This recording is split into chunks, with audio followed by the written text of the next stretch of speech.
So hello guys, good morning. कैसे हो आप सब? आपका एक बार फिर से स्वागत है आपके अपने चैनल आई विल पर, जिसमें कि हम कर रहे थे इनसाइट अ डे की सीरीज़। और आज हम आ जाते हैं अपने नेक्स्ट लेक्चर पर और जल्दी से जल्दी स्टार्ट करते हैं अपने 10 क्वेश्चंस। ठीक है, तो जुड़े रहिए इस वीडियो के साथ और लास्ट में आप अपना फीडबैक भी हमें प्रोवाइड कर सकते हैं। तो चलिए इसी नोट पे आज का लेक्चर स्टार्ट करते हैं अपने फर्स्ट क्वेश्चन के साथ।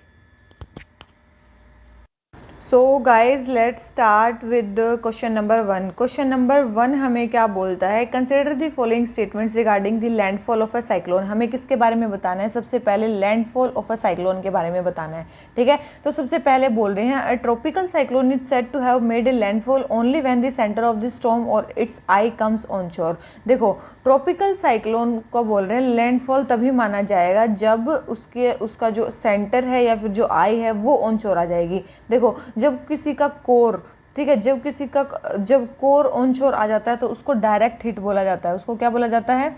डायरेक्ट हिट बोला जाता है, जब किसी स्टॉर्म का जो कोर है वो हिट करता है। ठीक है, जबकि जो साइक्लोन है जब पानी से लैंड पे आता है तो उसको बोला जाता है लैंडफॉल। लैंडफॉल किसको बोला जाता है? जब वाटर से जब कोई साइक्लोन कहाँ पे आता है? कोस्ट पे आता है। सॉरी, वाटर से जब कोई साइक्लोन जब कोस्ट पे आता है या फिर लैंड पे आता है तो उसको क्या बोलते हैं? लैंडफॉल बोलते हैं। ठीक है, तो ये गलत है कि केवल तब बोला जाता है जब सेंटर ऑफ द स्टॉर्म और आई ऑन शोर आती है, ऐसा नहीं है।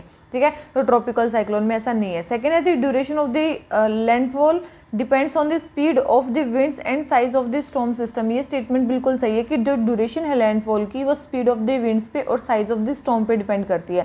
थर्ड है landfalls are often the most devastating movement of the cyclone. बिल्कुल, जब भी साइक्लोन का लैंडफॉल होता है तो वो क्या होता है, मतलब सबसे ज़्यादा स्पीड साइक्लोन की तभी होती है क्योंकि जो ट्रॉपिकल साइक्लोन है जब लैंड वाला पार्ट आता है या जब मॉइस्चर ख़त्म हो जाती है, और लैंड पे दो चीज़ें होती हैं, एक तो मॉइस्चर कम होती है। ठीक है, लैंड पे क्या होती है? एक तो मॉइस्चर कम होती है और दूसरी चीज़ क्या होती है? लैंड पे फ्रिक्शन होता है, जिसके कारण जो साइक्लोन है वो क्या हो जाता है?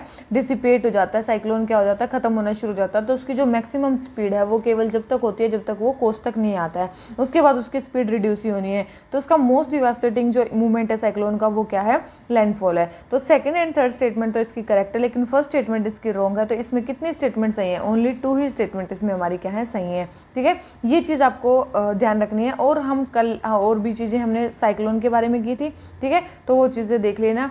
टेम्परेट साइक्लोन में वार्म एंड कोल्ड फ्रंट बनते हैं। ट्रॉपिकल साइक्लोन अलग होता है जो मेनली अलग कंडीशंस में बनता है। ठीक है, ये लो प्रेशर सिस्टम होता है वो, और जो वो वाला सिस्टम होता है हाई प्रेशर सिस्टम होता है। तो क्वेश्चन नंबर फर्स्ट हो गया हमारा कंप्लीट। आ जाते हैं क्वेश्चन नंबर सेकंड पे। क्वेश्चन नंबर सेकंड हमें क्या बोलता है कि the OECD organisation for economic corporation and development is grouping of high income democratic countries. तो आपने सुना होगा कि OECD बिल्कुल यही ऑर्गेनाइजेशन है। ठीक है, ये इंटर गवर्नमेंटल ऑर्गेनाइजेशन है। क्या है ये?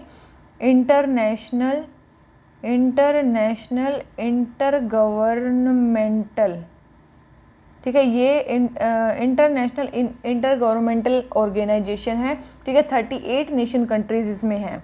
कितने? 38 नेशन कंट्रीज इसमें हैं। और उनका मेन टारगेट क्या है? उनका मेन टारगेट है economic growth, prosperity, sustainable development.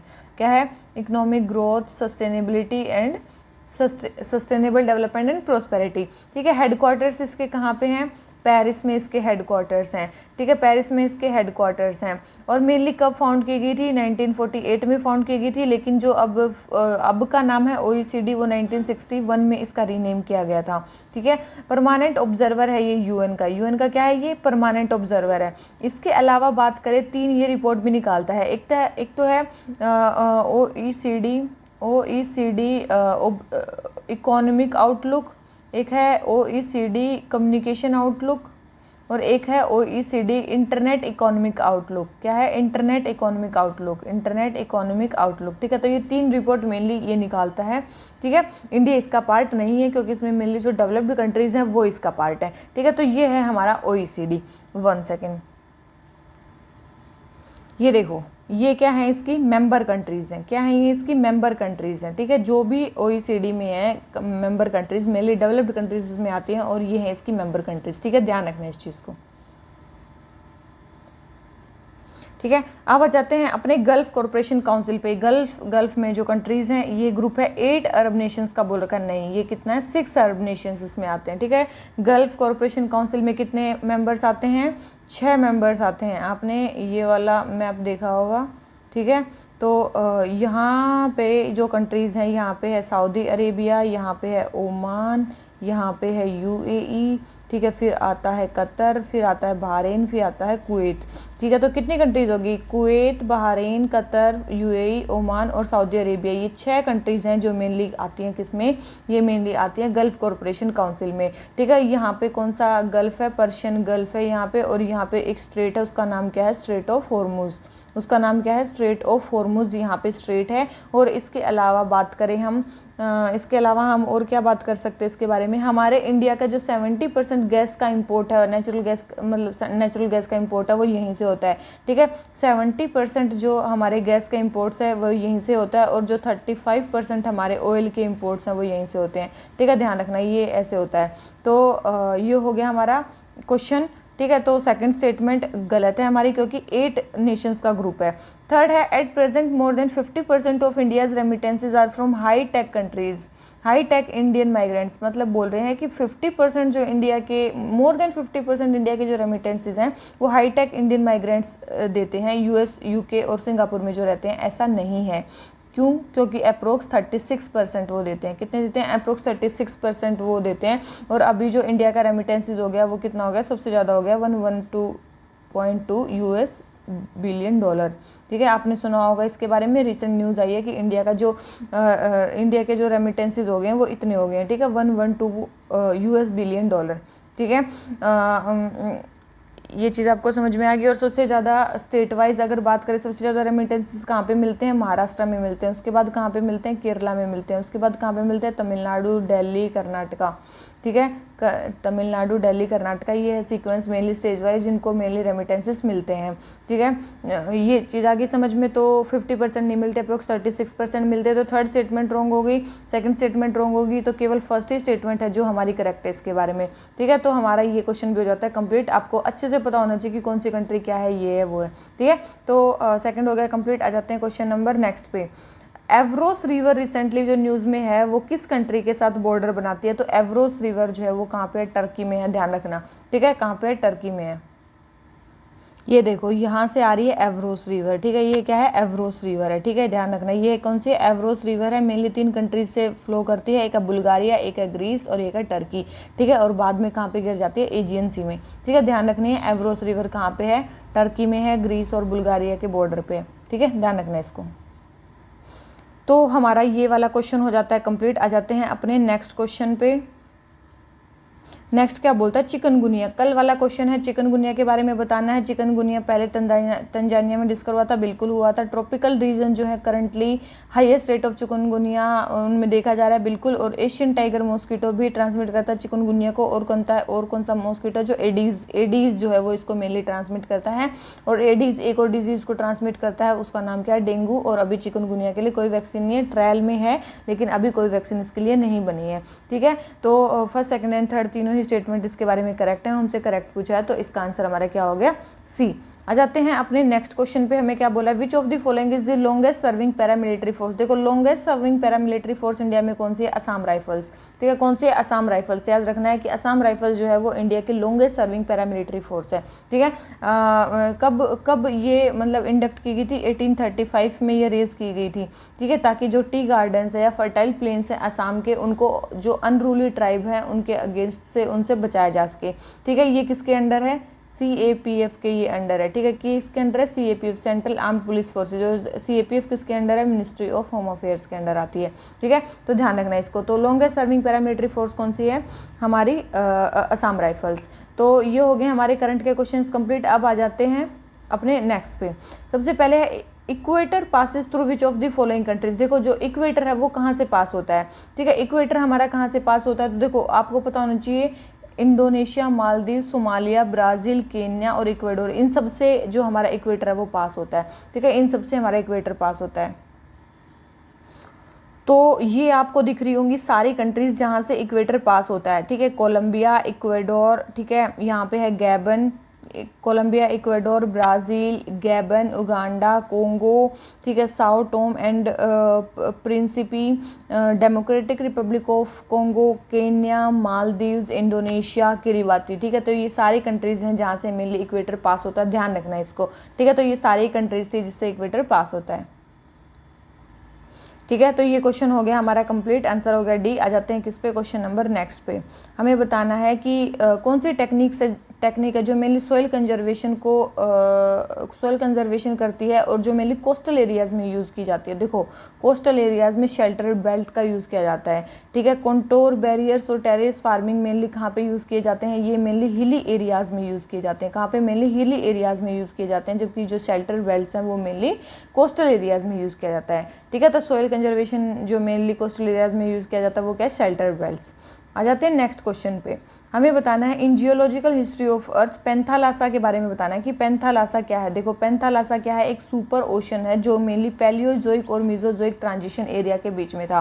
ठीक है, तो ये क्या है, सुपर ओशन है, ध्यान रखना है इसको। तो ये आप देख रहे हो, पेंजिया क्या था, सुपर कॉन्टिनेंट था जो मेनली पहले लैंड वाला पार्ट था, और पेंथालासा क्या था, जो मेनली सुपर ओशन था, उसको बोलते थे पेंथालासा। ठीक है, ये दो चीज़ें तो आपको पक्के से पता होनी चाहिए। ठीक है, और उस सुपर ओशन के अलावा जो हमारा पेंजिया था वो भी दो पार्ट्स में डिवाइडेड था। एक था लोरेशिया जो नॉर्दर्न पार्ट था, और एक था गोंडवाना लैंड जो मेनली साउदर्न पार्ट था। ठीक है, ये मेनली पेंजिया का पार्ट है जो मेनली 2 पार्ट्स में डिवाइडेड था। ठीक है, तो हमारा ये हो गया पेंथालासा कंप्लीट। इसका आंसर हो गया हमारा बी, सुपर ओशन को बोलते थे। ठीक है, अब आ जाते हैं नेक्स्ट क्वेश्चन पे। हमें बताना है, कुछ स्टेटमेंट्स दे रखे हैं कि ये जो सोइल है वो मेनली क्रिस्टलाइन इग्नियस रॉक्स पे डेवलप होती है, लो रेनफॉल होता है ऐसे एरियाज़ में, ये जनरली नाइट्रोजन, फॉस्फोरस और ह्यूमस में पुअर होती हैं, ये फर्टाइल होती हैं जब फाइन ग्रेन्ड होती हैं, और पुअर इन फर्टिलिटी होती है जब कोर्स ग्रेन्ड होती है। ये कौन सी सोइल है, तो याद रखना है ये कौन सी सोइल का फीचर बता रखा है, रेड एंड येलो सोइल का मेनली ये फीचर बता रखा है। किसका फीचर बता रखा है, रेड एंड येलो सोइल का मेनली ये फीचर बता रखा है। और आपको इसके बारे में और भी चीज़ें पता होनी चाहिए कि जब ये हाइड्रेटेड फॉर्म में होती है तो ये हमें येलो दिखती है। येलो कब दिखती हैं, जब ये हमें हाइड्रेटेड फॉर्म में होती हैं। और इनका रेड कलर किसके कारण होता है, आयरन के कारण होता है। किसके कारण होता है, आयरन के डिफ्यूजन के कारण में इनका रेडिश कलर होता है। ठीक है, ये है हमारी soil red and yellow soil. ये देखो, जो हमारा रेड एंड येलो सोइल है वो रेड पार्ट में हमें शो कर रखी है। ठीक है, तो यहाँ पे मेनली रेड सोइल पाई जाती है। ठीक है, याद रखना है ये रेड एंड येलो सोइल कहाँ पे पाई जाती है। ठीक है, ध्यान रखना है इसको।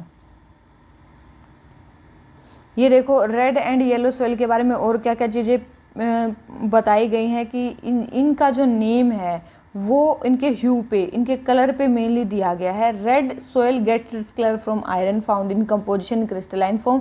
This soil takes yellow colour जब वो हाइड्रेटेड हो जाती है। और मेनली ये कहाँ पाई जाती हैं, वेस्टर्न घाट्स, उड़ीसा और मेनली छत्तीसगढ़ के एरिया में मेनली ये पाई जाती हैं। ठीक है, और ये जो क्ले फॉर्म है रेड सोइल की वो न्यूट्रिएंट रिच होती है और फोरेस्टेशन करने के लायक होती है। ठीक है, जो क्ले फॉर्म होती है, जबकि जो course red and yellow soil होती है वो कम्प्लीटली लीज्ड होती है, उसमें कोई न्यूट्रिएंट्स नहीं होते, वो फर्टाइल भी नहीं होती है। ठीक है, और रेड सोइल एक्चुअली में उसमें बहुत कम ह्यूमस होता है और उसको फर्टिलाइजर चाहिए होते हैं फार्मिंग के लिए। ठीक है, ये है mainly red and yellow soil के बारे में।